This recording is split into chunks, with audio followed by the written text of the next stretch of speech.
अगर आपके भी लीफ येलो हो रहे हैं तो घबराना नहीं, क्योंकि ये फॉल सीजन है। मैं आपसे शेयर करूंगा 3 टिप्स। मेरे साथ इस पीली पौधे को देखें, वीडियो को स्किप मत करना। अगर आपके पत्ते येलो हो रहे हैं तो घबराना बिल्कुल नहीं।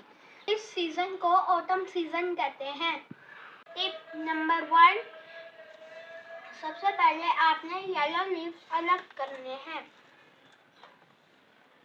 और गमले की सफाई करनी है अच्छे तरीके से।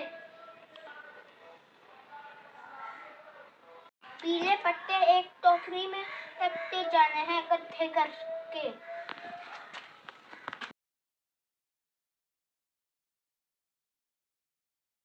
सेकंड टिप, गमले की जगह तब्दील करनी है, क्योंकि ये जरूरी है, इसको धूप में रखें।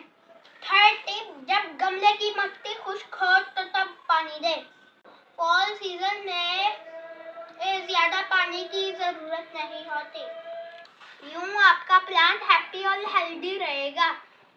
अगर आपको वीडियो अच्छी लगी हो तो सब्सक्राइब, लाइक एंड शेयर और अच्छा सा कमेंट करें। Bye bye.